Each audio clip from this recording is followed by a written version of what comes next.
শ্রী ভগবানের নাম, রূপ, গুণ, লীলা ইত্যাদি কথা আলোচনা, মানে শ্রবণ, কীর্তন, স্মরণ। এই বস্তুগুলো আমাদের বিশেষ আলোচনার বিষয়। আজ সংসারে দেখতে পাচ্ছি, যখন মনুষ্য গোষ্ঠীকে ভাগ করা হচ্ছে, তাদের বৈশিষ্ট্য নিয়ে আলোচনা করা হচ্ছে, বহু কথা এসে যাচ্ছে। আমরা মানব, আমরা মানব, এই বলে কথাটা শাস্ত্রে প্রথম আলোচনা হবে। আমরা মানব, এ কথা সত্য কথা। কেন? মহর্ষি মনুর বংশধর আমরা, সেই জন্য আমাদের নাম পরিচয় হয়েছে মানব। শাস্ত্র আলোচনা করলে দেখছি আমরা মহর্ষি মনু যে নীতি প্রচার করেছে, যার আদেশ নির্দেশ উপদেশ নিয়ে সমাজ ব্যবস্থা চলছে, সমাজের প্রতিটি মানুষ চলার পথে চলছে, সেটাকে মেনে নিতে আমরা বাধ্য আছি।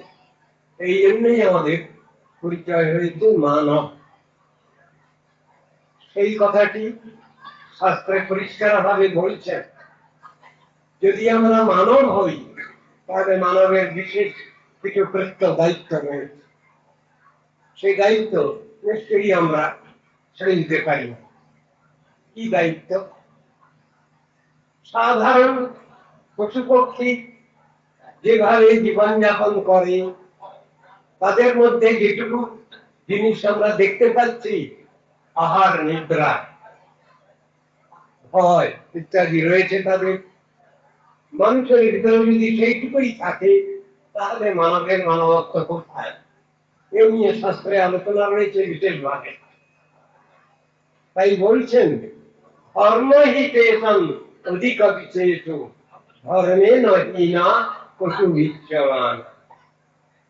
পরিষ্কার করে বুঝাচ্ছেন, পশু পাখি যে বিচার নিয়ে চলছে, আমরা মানুষ হয়ে যদি সেই বিচার নিয়েই চলি, তাহলে আমাদের মানবত্ব কোথায়?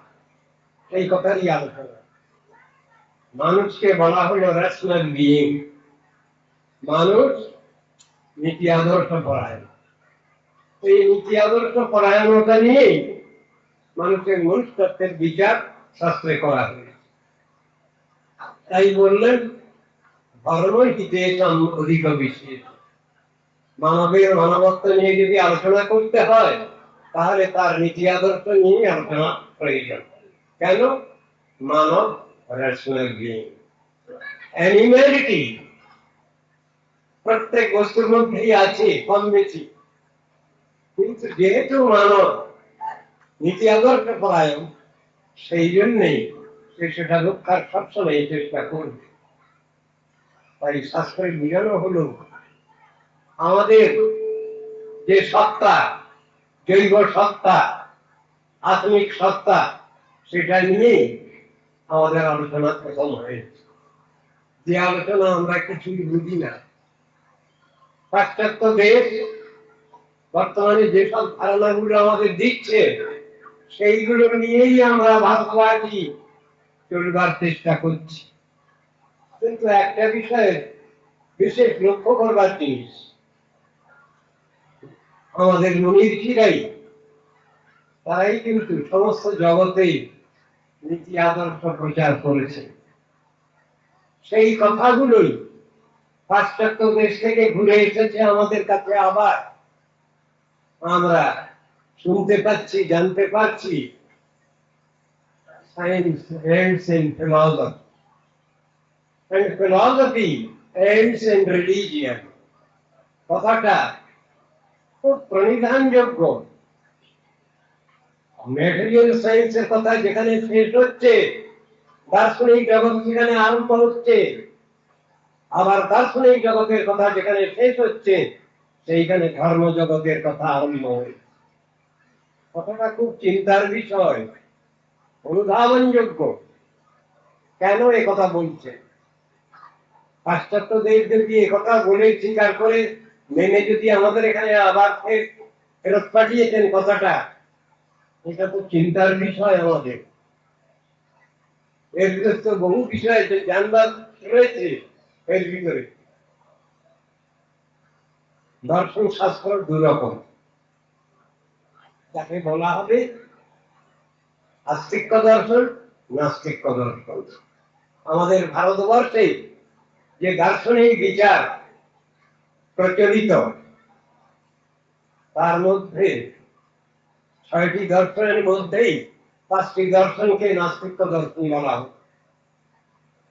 কপিল মুনির সাংখ্য, পতঞ্জলির যোগ, গৌতমের ন্যায়, কণাদের বৈশেষিক, জৈমিনীর পূর্ব মীমাংসা, এই 5টি দর্শনই কম বেশি নাস্তিক্যবাদ প্রচার করেছে।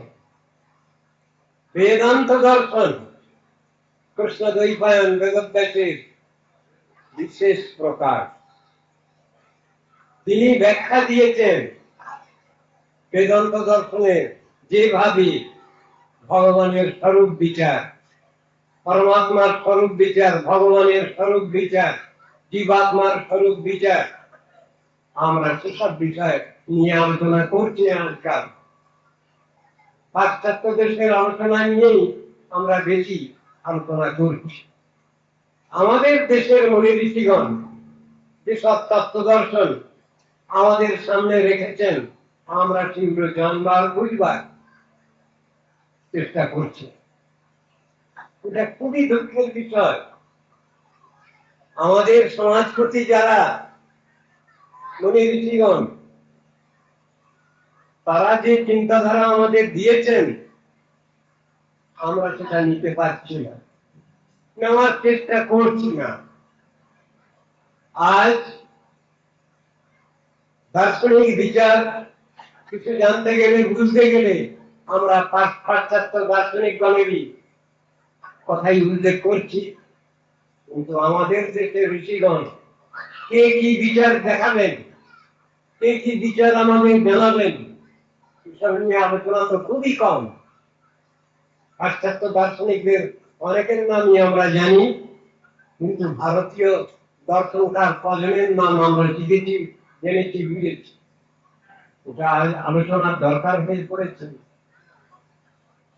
মনু, অত্রি, যাজ্ঞবল্ক্য, দূষণা, অঙ্গিরা, যম, আপস্কন্দ, সম্বর্ত, কাত্যায়ন, বৃহস্পতি, পদার্থ, ব্যাস, শঙ্খ, দীক্ষিতা, দক্ষ, গৌতম, তথাত, প্রতিষ্ঠাদি যে ঋষিগণ আমাদের সমাজ ব্যবস্থা দিয়েছেন, সমাজ কিভাবে চলবে মিলেমিশে শান্তিপূর্ণ ভাবে, এই অবদান আমাদের কে জানিয়েছেন, কে শিখিয়েছেন? ঋষিগণের যে নীতি আইন, সেইগুলোই তো আজ পার্লামেন্টে চলছে, সেইগুলোই তো আজ আইনে পরিণত হয়েছে। তার মধ্যে আমরা কিছু অভাব দেখছি, কিছু অসুবিধা দেখছি, কিছু নতুন তার ভিতরে ঢুকিয়ে দিলাম। কিন্তু মৌলিক যে অবদান, কিন্তু ঋষিগণের, তা তো কখনই অস্বীকার করা সম্ভব হচ্ছে না। ঋষিগণের নীতি সমস্ত দুনিয়ায় চলছে, আইনে পরিণত হচ্ছে ঋষিগণের আইনগুলো নিয়ে। ইন্ডিয়ান লেজিসলেটর সবই ঋষিগণের নীতি নিয়ে অধিকাংশ। সেই ঋষিগণকে আমরা জানতে, বুঝতে চেষ্টা করছি না কেন? যাদের কথাগুলো আইনে পরিণত হচ্ছে, তাদের আমরা জানতে, বুঝতে চেষ্টা করি না কেন? তাদের যে অবদান সমগ্র পৃথিবীর উপর, সেটা আমরা শিখতে চেষ্টা করছি না কেন? অথচ একটা জিনিস খুবই মনে হয় আমাদের, যেটা আমাদের কিছু চিন্তার দুর্বলতা। সেটা কি জিনিস? একটা কথা মনে পড়ছে, কিছু বছর আগে একবার একটা ধর্মসভা হয়েছিল বিদেশে। সেখানে তিনি যে কথাটা বলেছিলেন, সেটা বিশেষ পরিধানযোগ্য। India guided by God can lead the world back to sanity. কথাটা খুবই চিন্তার কথা। পোপ বলছেন ইন্ডিয়া গাইডেড বাই গড, ঈশ্বর দ্বারা পরিচালিত ভারতবর্ষ, ভারত কি করতে পারে? ক্যান লিড দি ওয়ার্ল্ড, সমস্ত পৃথিবীকে পরিচালনা করতে পারে। Back to sanity. তাহলে বর্তমান দুনিয়া যে ইনস্যানিটিতে পেয়ে বসেছে এটা বোঝা যাচ্ছে। ইনস্যানিটি মানে পাগলামি। সে পাগলামি কি? মারামারি, কাটাকাটি, হানাহানি, যুদ্ধ বিগ্রহ, এইগুলোই তো পেয়ে বসেছে বর্তমান দুনিয়া। তার হাত থেকে অধ্যাত্ম ভারত, ধার্মিক ভারত সমগ্র পৃথিবীকে রক্ষা করতে পারে, বাঁচাতে পারে। জিনিসগুলো কি আমাদের আলোচনার বিষয় নয়? তো আমাদের আলোচনার বিষয়। আমরা এই বিষয়ে আলোচনা করছি না কেন? কৃষ্ণ গীতার মধ্যে বহু তত্ত্ব দর্শন আলোচনা করেছেন। অর্জুন তো তার সখা, তাকে বলার তো কোনো প্রয়োজন ছিল না, কিন্তু সেই অর্জুনকে লক্ষ্য করেই জগৎবাসী আমরা সাধারণ মানুষ, তত্ত্ব দর্শন জানি না, বুঝি না, বিচার আমাদের নাই, ভালো মন্দের কংক্রিট আইডিয়া নেই, সেইটা বুঝাবার জন্য ভগবান এই কৌশল বিস্তার করলেন। আর সখাকে দিয়ে লক্ষ্য করি জগৎবাসী আমাদের বুঝাচ্ছে তত্ত্ব দর্শন। কি বলছেন সেখানে? কৃষ্ণ বললেন, দেখো অর্জুন, আমি এতক্ষণ ধরে বহু তত্ত্ব দর্শন তোমাকে বলেছি, পজিটিভ সাইডে, নেগেটিভ সাইডে, উল্টো দিকেই। কিন্তু চিন্তা করো, পজিটিভটা আগে হবে না নেগেটিভটা আগে হবে? মানুষ শিক্ষাটা নেবে কোথা থেকে?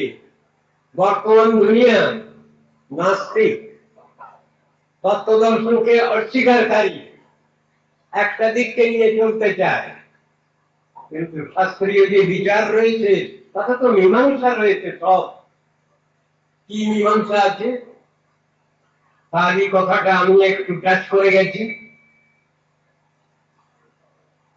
Everything has been created, out of nothing everything has been created. এই যে দর্শন বাজারে চলছে অযৌক্তিক, এটা ঋষিগণ সব খণ্ডন করেছেন, রেকর্ড করেছেন সব। কিভাবে?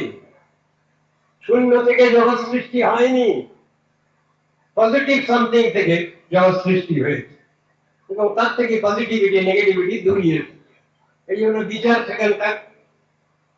তাই সেখানে বলছেন, সম্ভবত এটি হয়তো পঞ্চরাত্রের শ্লোক হবে, যা যা শ্রুতি জল্পতি নির্বিশেষম সাবিধত্তে সবিশেষমেব বিচার যোগে সতিহন্ততাসং প্রায় বলিয় সবিশেষমেব। মানে নেগেটিভ বহু কথা বিশেষণ শাস্ত্রে বলা আছে, কিন্তু সেইটাই কি যথাসর্বস্ব? তা নয়। শাস্ত্রের উদ্দেশ্য পজিটিভিটিকে প্রথমে বের করা, স্বীকার করা, নেগেটিভিটি পরে আসছে। সেই কথাই এখানে বুঝাতে চাচ্ছেন। নেগেটিভ কথা তো বহু কথা আছে শাস্ত্রে, অস্পর্শম, অস্পর্শম, অনাদি, অভয়ম ইত্যাদি বহু রকম কথাগুলো আছে। আমরা কি ধরে নেব? ভগবান নিরাকার, নির্বিশেষ, নির্গুণ, নিঃশক্তি, এইসব কথাগুলো যদি বলি মানে কি হবে? ভগবানের যদি এই নেগেটিভ আইডিয়া গুলো যদি আমরা মানি, তাহলে তার পজিটিভ কিছু নেই। জগৎ সৃষ্টি হলো কি করে? জগতের যে সৃষ্টি রহস্য বর্ণিত হয়েছে শাস্ত্রে, এবং শুধু আমাদের এই সনাতন হিন্দু ধর্মেই নয়, অন্যান্য ধর্মেতেও, খ্রিস্টানিটিতেও দেখতে পাচ্ছি আমরা, মুসলিম ধর্মেও দেখতে পাচ্ছি আমরা, ধর্মতত্ত্বের কিছু কিছু অ্যাক্সিওমেটিক ট্রুথ তাদেরও মেনে নিতে হয়েছে, তারা অস্বীকার করতে পারেননি। যদি ওইটুকু সত্য যদি না থাকে তাহলে সেটাকে মেনে নেওয়া যায় না। যেমন একটা কথা, god created man after his own image, এই কথা যদি বলা হয়, ভগবান তার নিজের আকারের মতো করে একটা আকার দিয়ে মানুষকে সৃষ্টি করলেন, তাহলে ভগবানের আকার আছে তো প্রমাণিত হলো। ভগবান তার নিজের আকারের মতো করে একটা আকার দিয়ে মানুষকে সৃষ্টি করলেন, এটা তো ভগবানের স্নেহের পরিচয়। এতে ভগবানকে আমরা মানুষ বলতে চাইছি কেন? আবার উল্টো করে বলছি মানুষই তো ভগবান। এই বিচার কি সঙ্গত হচ্ছে? এই বিচার তো উল্টো পাল্টা বিচার। ভগবানের নিত্য আকার আছে, সেই শ্যামসুন্দর আকারের কথা শাস্ত্রে বর্ণিত হয়েছে, বেদের মধ্যেও রয়েছে, বৈদিক মন্ত্রের মধ্যেও পাচ্ছি আমরা। কোথায়? ওম তদ বিষ্ণু পরমং পদম সদা পশ্যন্তি সূর্যয়া দীরিব চক্ষুরাততম তদ্বিপ্রশো বিপন্নবো যদ্রিমন্ত সমিন্দতে বিষ্ণুর পরমং পদম। ভগবানের যদি শ্রীচরণ না থাকে তবে ভক্ত কোথায় পুষ্পাঞ্জলি দিচ্ছেন? সুতরাং তার শ্রীচরণ আছে, তার চোখ কান নাক মুখ সবই আছে। তিনি ইন্দ্রিয়বান, তিনি ইন্দ্রিয়বান বলেই তার এক নাম হয়েছে ঋষিকেশ। ঋষিকেশ শব্দ আমরা পাচ্ছি, অর্থ কি? যত ইন্দ্রিয় বৃত্তি আমরা পেয়েছি সেই ইন্দ্রিয় বৃত্তি সব ভগবান থেকেই পাওয়া আমাদের।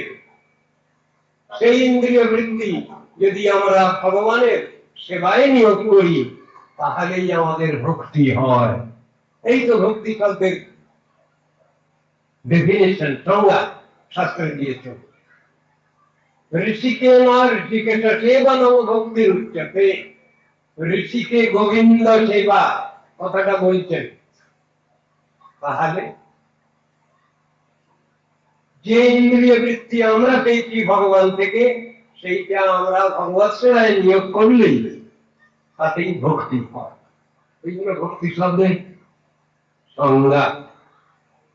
সুতরাং ভক্তি, ভজন, সেবা, উপাসনা, আরাধনা এই সব শব্দগুলোই একই তাৎপর্য করে এবং এগুলোকে সমার্থবোধক শব্দ সিনোনিমস বলেই মেনে নেওয়া হবে। শাস্ত্র তো এইরকম জিনিসটাই বুঝিয়েছেন। আমরা উল্টো পাল্টা চিন্তা করছি কেন? ভগবানের যে নিত্য আকার, সেই আকারের কথাই তো সবাই বলছেন, ঋষিগণ বলছেন, সেই আকারের কথাই তো মনীষীগণ বলছেন। সেই আকার নিত্য আকারের কথা, প্রাকৃত জড় কিছু আকার নয়, তার অপ্রাকৃত আকার, অসমর্থ আকার, তার সেই অসমর্থ স্বরূপের কথা শাস্ত্রে বিশেষ করে বোঝানো হয়েছে। এই তত্ত্ব দর্শনটাই হল সনাতন ধর্ম বা আত্ম ধর্ম বা নিত্য ধর্ম বা ভাগবত ধর্ম, একই কথা। সুতরাং চিন্তা করতে হবে আমাদের বিষয়বস্তুটা। যদি আমরা রেশনাল বিং, তাহলে নিশ্চয়ই আমরা উন্নততর বিচার বিবেচনাগুলো আমরা গ্রহণ করে সেই অনুসারে আমরা আমাদের প্র্যাকটিক্যাল লাইফ লিড করব। এইটাই মনীষীগণের ইচ্ছা, তাদের আকাঙ্ক্ষা এবং সুপ্রিম অথরিটি যে ভগবান কৃষ্ণ, শ্রীকৃষ্ণ, তারও ইচ্ছা আমরা যাতে সেইভাবেই চলি। যাতে হচ্ছে না, হয়ে উঠছে না বর্তমান নাস্তিকতা, নাস্তিকপূর্ণ দুনিয়ায় সকলের একই ধরনের পরিচয় এসে যাচ্ছে। সকলের একই ধরনের পরিচয় কিরকম? সকলের একই রকম সম্মান। নাস্তিকেরও যে সম্মান, আস্তিকেরও সেই সম্মান। দুঃখের বিষয়, কৃষ্ণ নিজেই বিরক্ত হয়ে গিয়ে বলছেন যে আমি তো আগে অনেক তত্ত্ব দর্শন বলেছি অর্জুন, শোনো এখন আরেকটা বিষয় তোমাকে বলছি। আগে আমি পজিটিভ সাইড বলে গেছি, এখন নেগেটিভ সাইড বলছি। কি বললেন? গীতার ১৬ অধ্যায় এই জিনিস বিবৃত হয়েছে। ভূত স্বর্গ লোকেস্মিন দৈব আসুরয়ে বর্ত। কৃষ্ণ কথাটা তুললেন। দেখো, এই সংসারে দুই রকম ধরনের লোক আছে, বাস করে দুই শ্রেণী। শ্রেণীকে কিভাবে বিভাগ করছেন ভগবান? দুই রকম লোক কিরকম? বিষ্ণু ভক্ত ভাবে দৈব আসুরস্তদ বিপর্যয়। ভগবানকে যারা মেনে নিচ্ছেন, তার স্বরূপ মেনে নিচ্ছেন, ভক্তের স্বরূপ মেনে নিচ্ছেন, পরমাত্মা জীবাত্মার স্বরূপ মেনে নিচ্ছেন, ভক্তি মহাদেবীর স্বরূপ মেনে নিচ্ছেন, তারা হলেন নাস্তিক দৈবী ভাবাপন। আর এই তত্ত্ব দর্শনকে যারা অস্বীকার করছেন, তাদের বলছেন নাস্তিক। এবং কত রকমের নাস্তিক এই সংসারে আছে, তার একটা লিস্ট চার্ট একটা দিয়ে গেলেন ভগবান। প্রকৃতায় সেটা বর্ণনা করা হয়েছে।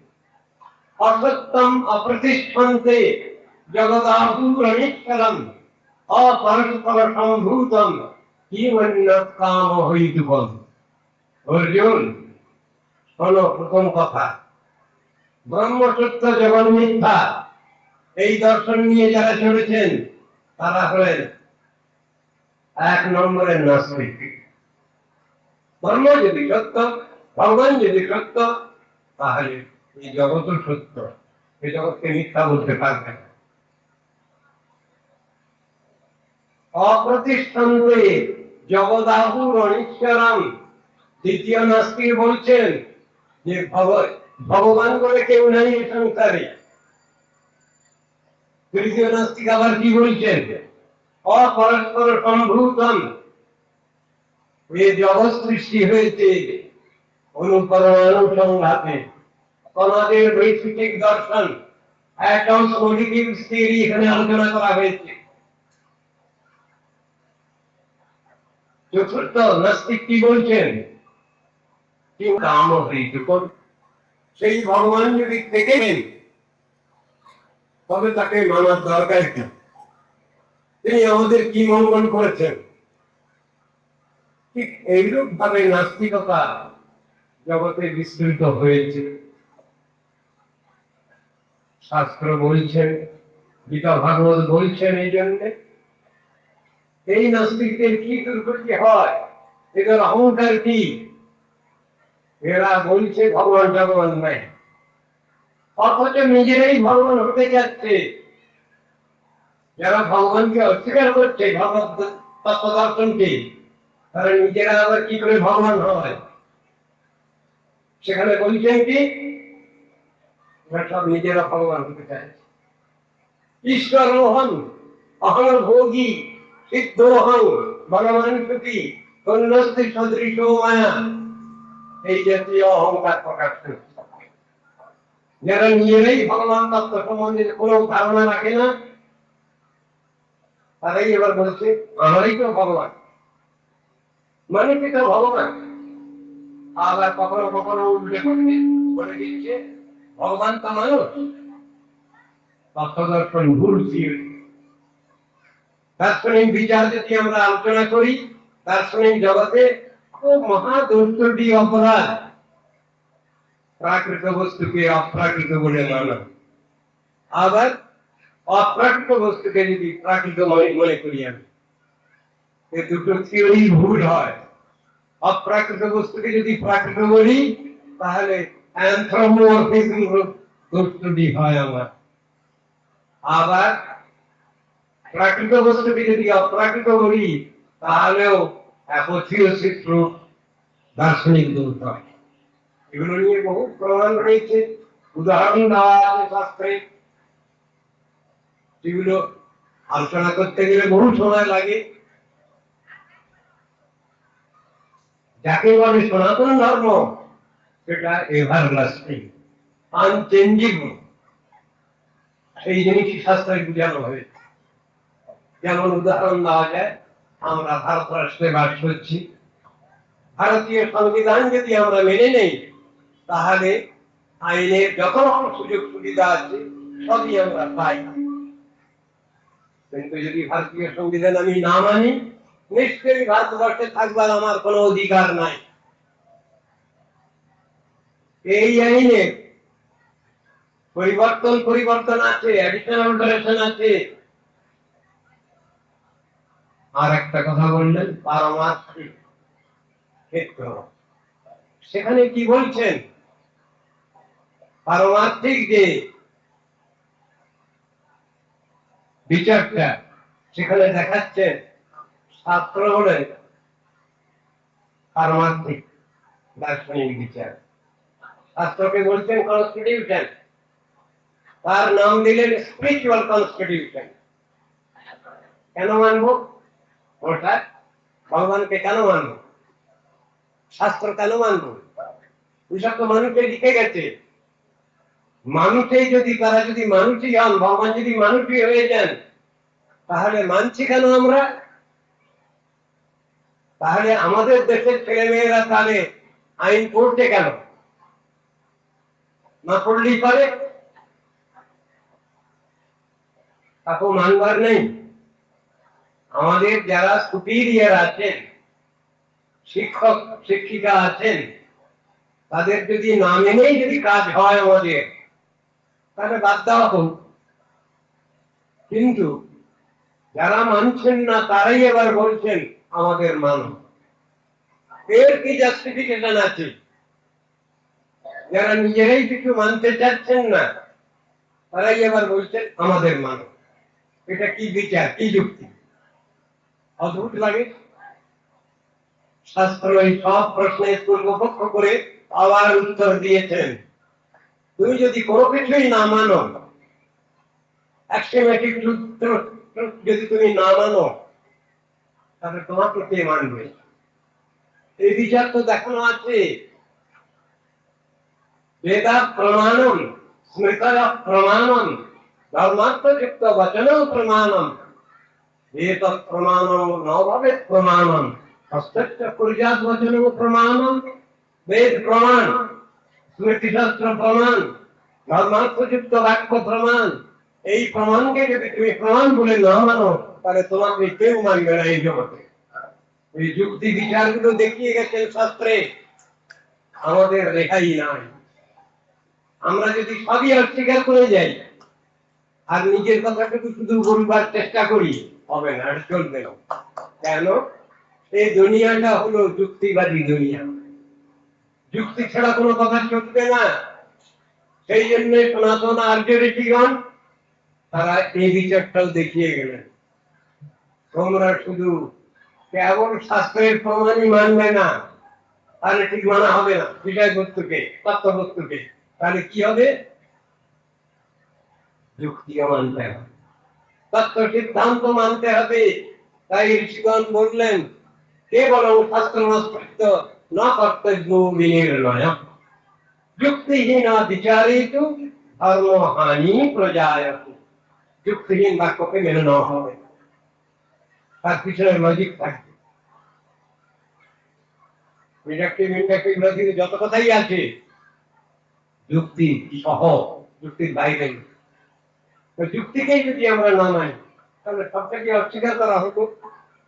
আইন যদি আছে, তাহলে তার এক্সেপশনও আছে।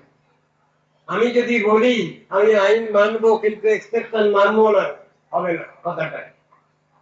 কেন হবে না? এক্সেপশন করতে গেলে, আইন মানতে গেলে এক্সেপশনও মানতে হবে। শুধু এক্সেপশন কেন, অনারেবল এক্সেপশন যদি কিছু থাকে তাও মানতে হবে। শাস্ত্র এইভাবেই তত্ত্বদর্শনগুলো নির্ণয় করেছে। সনাতন ধর্ম মানে আত্মধর্ম, আত্মধর্ম। গীতায় বলছেন আমরা এই জন্মে আছি, যে কর্ম করে যাচ্ছি সেই অনুসারে ফল পাচ্ছি। জন্ম পুনর্জন্মবাদ শাস্ত্রে স্বীকৃত হয়েছে। খ্রিস্টানিটি বা মুসলিম ধর্মেতে ওটা স্বীকৃত না হলেও বর্তমানে তারা মানতে বাধ্য হচ্ছে। এই ইতিহাস বহু পাওয়া যাচ্ছে, ঘটনা পরম্পরায় সব জানা যাচ্ছে। পুনর্জন্মবাদ মানতেই হচ্ছে। গীতা এ কথা খুব পরিষ্কার ভাবে বলেছেন। গীতা ভাগবতে কি বললেন? যেখানে ধর্মতত্ত্ব উপদেশ করছেন, সেখানে বলছেন অর্জুনকে কৃষ্ণ, নৈজ বিক্রমণাশক্তি প্রত্যবায়ু ন বিদ্যতে স্বল্পমৎকস্য ধর্মস্য প্রায়তে মহতো ভয়া। এই সনাতন ধর্মতত্ত্ব অর্জুন, আমি তোমাকে যা উপদেশ করছি, এটা আরম্ভ কোথায় আর শেষ কোথায় বলা যায় না, আদ্যন্তহীন, কেউ এটা বলতে পারবে না। তোমার এতে কোনো লোকসান হবে না, সবটাই লাভ হবে অর্জুন। যদি তুমি এই সনাতন ধর্মতত্ত্ব অনুশীলন করো, জীবনে আচরণ করো, প্র্যাকটিস করো, তাহলে তোমার কোনো লোকসান হবে না, সবটাই লাভ হবে। কি লাভ হবে? সবটা ফিক্সড ডিপোজিট। এই সনাতন ধর্ম অভ্যাস করতে করতে তুমি যদি মারা যাও, তাহলে ওটা জমা থাকবে। এই অনুসারে তোমার পরবর্তী জীবন নিয়ন্ত্রিত হবে। তুমি আবার কোন ভক্তের গৃহে গিয়ে জন্মগ্রহণ করবে, যেখানে তোমার এই সাধনা আবার পুনরায় সুযোগ মিলবে। এসব কথাগুলো তো বলা হলো। গীতা ভাগবতে পুনর্জন্মবাদের কথা বলা আছে, ওটাকে মানতেই হচ্ছে। সুচিনাং শ্রীমতাঙ্গে যোগভ্রষ্ট বিজায়তে, গীতায় বলছেন। যারা সাধন ভজনে এগিয়ে আছেন, পরবর্তী জন্মে তারা সেই রকম পরিবেশ পেয়ে যাচ্ছে। এটাও ভগবানের ব্যবস্থার মধ্যে আছে। আমরা এগুলোটা অস্বীকার করবো কি করে? সনাতন ধর্মতত্ত্বে কতগুলো থিওরি নিয়ে আলোচনা করা হয়। প্রথমেই সেগুলো কি, সেটা প্রথমেই বললেন আমনায় তত্ত্ব। তারপরে বলছেন ভগবান শ্রীহরি, তিনি হলেন পূর্ণ তত্ত্ব। হরিমিহ পরমং, ভগবান তিনি পূর্ণ দর্শন, পূর্ণ তত্ত্ব। দার্শনিক বিচারের মধ্যে একথা আমরা পাচ্ছি, যেখানে বলা হচ্ছে বদন্তি তত্ত্ববিদস্তত্ত্বং যদ জ্ঞানমদ্বয়ম ব্রহ্মেতি পরমাত্মেতি ভগবান ইতি শব্দতে। তত্ত্ব দর্শনের তিনটে অ্যাসপেক্ট নিয়ে ব্যাখ্যা করা হয়েছে শাস্ত্রে: ব্রহ্ম, পরমাত্মা, ভগবান। ব্রহ্মকে যদি আমরা পজিটিভ ধরি, তাহলে কম্পারেটিভ হবে পরমাত্মা, এবং সুপারলেটিভ ডিগ্রি হবে ভগবান। কেন? ভগবান শব্দের আগে আর কোনো বিশেষণ দেওয়া হচ্ছে না। অতি ভগবান, মহাভগবান, এসব শব্দগুলো হয় না, যেহেতু ভগবান শব্দটাই হলো সুপারলেটিভ ডিগ্রি। তত্ত্ব দর্শন এইভাবেই আলোচনা করা হয়েছে। ষড়ৈশ্বর্যপূর্ণ যে তত্ত্ব, তিনি হলেন ভগবান। ঐশ্বর্যস্য সমগ্রস্য দীর্ঘস্য যশস্ত্রিয় জ্ঞান বৈরাগ্যয়স্যৈব সন্ন্যান ভব ইতি গুণা। তাকে ভগবান বলা হচ্ছে, মানুষকে ভগবান বলা হয়নি। আর কোথাও ভগবানকে মানুষ বলা হয়নি। নরাকার পরব্রহ্ম, এটাই তো ভগবানের স্বরূপ। বেদে, উপনিষদে ঠিক এই বিচারগুলোই দেখানো হয়েছে। ব্রহ্মাজি যে ব্রহ্মসংহিতায় যে কথাটা বললেন, সেখানে কি বলছে? প্রেমাঞ্জন ছুরিত ভক্তি বিলোচনেন সন্তঃ সদাএব হৃদয়ে বিলোপয়ন। সাধু সন্তগণ নিত্যকাল সেই পরতত্ত্ব ভগবানকে দর্শন করছেন, অনুভব করছেন, দর্শন করছেন। কথা বেটায় সদা পশ্যন্তি তুরয়া, কথাটা বলা আছে। কথার মধ্যে কোনো কারাগি চাতুরি নাই। জ্যোতির অভ্যন্তরে রূপম অতুলং শ্যাম সুন্দরম বিভুজং শ্যাম সুন্দরম পরং ব্রহ্ম নরাকৃতি। গূঢ় তৎমনুষ্ঠলিঙ্গম, এসব মন্ত্রগুলো, বৈদিক মন্ত্র এবং শ্লোকগুলো প্রমাণ করে সেই ভগবানের যে পরাত্পর তত্ত্ব সেটি প্রমাণিত হয়। এটা কেন আমরা বুঝতে চেষ্টা করছি না? একজন কবি তিনিও বলে গেলেন, আমার মাথা নত করে দাও হে তোমার চরণ ধুলার তবে। কে কবি নিশ্চয়ই আপনারা বুঝতে পারছেন। তিনি কি নিরাকারবাদী কবি? তাহলে তিনি চরণ ধুলার তবে স্থান চাচ্ছেন কেন, আর চরণ ধুলি প্রার্থনা করছেন কেন? তাহলে তো নিশ্চয়ই ভগবানের চরণ আছে এবং সেই চরণে ধুলিও থাকে। সেই জন্য তিনি এ কথা বললেন, আমার মাথা নত করে দাও হে তোমার চরণ ধুলার তবে। সকল বিচারগুলো আমাদের করতে হবে। আর যে ঋষিগণ যেসব বিচারগুলো দেখিয়েছেন, ভগবান যে তত্ত্বদর্শন প্রচার করেছেন, তার কোনো ভুল ভ্রান্তি নয়। তার ভিতরে কেন আমরা ভুল ভ্রান্তি খুঁজতে যাচ্ছি? দোষ হয়ে যাবে আমাদের। মণিময় মন্দিরের মধ্যে পিপীলিকা পৌষ্ঠতি ছিদ্রম, এই দোষে দোষী হয়ে যাব আমরা। বাজে বাজে কথাগুলো, এটা তো করা উচিত না। ভগবান যদি আমাদের সৃষ্টি করেছেন মানুষ বলে, তাহলে আমাদের মানুষ আমরা, এটা আমাদের প্রমাণ দিতে হবে। আমরা মানব, নীতি আদর্শবাদী, এটা আমাদের প্রমাণ দিতে হবে। ডারউইন সাহেবের সঙ্গে আমাদের সনাতন হার্বেরিটির কিছু মত পার্থক্য আছে। ডারউইন সাহেব বলেছেন কি, সাম একটু ম্যান, তার শেষ কথা কি, যে এই মানুষটি শেষ, এরপরে আর কোন ডাইভার্সন নেই। কিন্তু আর্য ঋষিগণ বলছেন, এই মানুষ যদি মনুষ্য জীবন যদি সার্থক না করে, তার সদ্ব্যবহার না করে, তাহলে এই মানুষ আবার ডাইভার্সনে চলে যাবে, আবার তারা পশু জন্ম পাখি জন্ম চলে যাবে। আবার আর্য ঋষিগণের সঙ্গে ডারউইন সাহেবের এখানেই মতদ্বৈধতা দেখা যাচ্ছে। বহু বিচার রয়েছে, পাশ্চাত্য জগতের অনেক দার্শনিক বিচারে অনেকগুলো খণ্ডিত হয়েছে। আর্য ঋষিগণ, কোন কোন ঋষিগণের আনুগত্যে কোন কোন ব্যক্তিগণ তারা রিসার্চ করেছেন, তারা তা বলেছেন। কিন্তু নাস্তিক্য ভাব কখনো আস্তিক্য ভাব নয়, আবার আস্তিক্য ভাব কখনো নাস্তিক্য ভাব নয়। এই দুটো জিনিস পরিষ্কার করা দরকার আছে আমাদের। আমরা নাস্তিক হয়ে যদি বলি আমরা আস্তিক, এটা ঠিক নয়।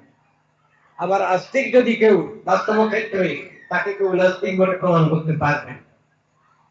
শাস্ত্রে এসব বিচার করে দায়িত্ব আছে, আমরা এগুলো ভুলে যাচ্ছি কেন? ঋষিনীতি মানতে চাচ্ছি না কেন? এটা আমাদের দুর্ভাগ্য। যে ঋষিগণ সমস্ত জগৎকে, সমগ্র জগৎকে তত্ত্ব দর্শন জানাচ্ছেন, তাদের সম্বন্ধে আবার সমালোচনা, তাদের কাছে আমরা ঋণ নই, আমরা নিজেরা সমাগত। আশ্চর্য লাগে, ঋষিগণ কিছু জানতেন না। তারা সমস্ত শাস্ত্র সমুদ্র মন্থন করে আমাদের জন্য যে বিচারধারা রেখে গেছেন, যে নীতি আদর্শ স্থাপন করে গেছেন, সেগুলো আমরা মানব না। তাহলে মানুষ কাকে বলা? শাস্ত্রে বলা হলো, মানুষ আকার হইলে কি হয়, করহ ভূতের কাম। কেন বলা হলো? আমরা ভগবানের যদি শ্রেষ্ঠ সৃষ্টি হই, বেস্ট ক্রিয়েশন যদি হই, তাহলে আমাদের একটা প্রমাণ করতে হবে যে আমরা তত্ত্বদর্শী, বাস্তব দর্শনকে আমরা মেনে নিতে পারি, এবং অবাস্তব যেটা, সেটাকে আমরা সবসময় ছেড়ে দেওয়ার জন্য প্রস্তুত আছি। এই প্রতিজ্ঞা কেন আমাদের হচ্ছে না? তার বদলে হচ্ছে কি, ঋষিগণ আমাদের কি উপকার করেছেন।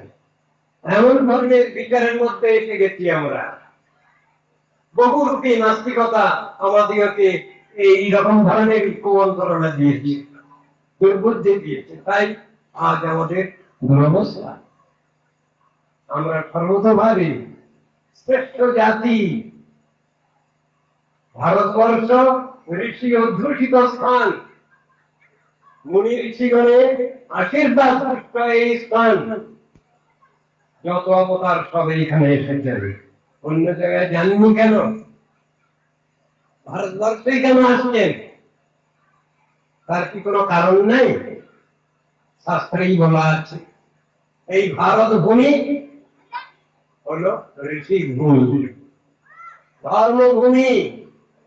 ধর্মক্ষেত্রে কুরুক্ষেত্রে সমাবেতা যুৎসব নামকা পাণ্ডবাষ্টৈব কিম কুর্বত সঞ্জয়। এসব কথাগুলো এলো। ধর্মক্ষেত্র ভারতবর্ষ, বৈকুণ্ঠের দ্বার হচ্ছে এই ভারত ভূমি। হরিদ্বার, হরদ্বার নয়, হরদ্বার নয়, হরিদ্বার মেন এন্ট্রান্স গেট। পাশ্চাত্য জগতের বহু কথা আমাদের কাছে আসে, কিন্তু সবই শাস্ত্র বিচারে এইগুলো বলা আছে। ভালো যেটুকু তারা পেয়েছেন সেটুকু ভালো বলেছেন, কিন্তু উল্টো পাল্টা কথাগুলো এগুলো তো ঋষিনীতির নয়, এগুলো তো ঋষিগণের কথা নয়। সকলে তো সমান হচ্ছেন। একজন নাস্তিক ঋষি আছেন যার নাম চারবাক। চারুবাক কথাটা মিষ্টি, কিন্তু হৃদয়ে তু হলাহলম। তিনি নাস্তিকগণের গুরু, আস্তিকগণের নয়। তার বিচার কি জগতের লোক নিয়েছেন? আস্তিক বলে তাকে মানা হয়েছে? যেমন ধরুন আজকাল নাস্তিক্যভাব এতভাবে বৃদ্ধি পেয়েছে, শঙ্করাচার্যের যে বেদ বিরোধী প্রচার, নাস্তিক্যবাদ, নিরাকারবাদ, নির্বিশেষবাদ, সেটা নিয়ে অনেকে এগিয়ে আসছে। নাস্তিক্যবাদ মানে ভগবত তত্ত্বকে অস্বীকার করবার জন্য আজ আমরা সবাই উঠে পড়ে লেগে গেছি। আর কোনোটাতে দোষ নেই আমাদের, শুধু ভগবানকে মানাটাই যত অপরাধ যতই।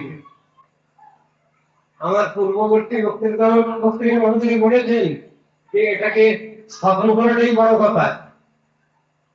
স্থাপন তো আমরা করতে পারি না, স্বয়ং ভগবান তিনি করেছেন। তো তার ইচ্ছা অনুসারেই তো সব হচ্ছে। আমরা কি বাহাদুরি করছি? আমরা আস্তিককে নাস্তিক করতে পারি না, নাস্তিককেও আস্তিক করতে পারি না।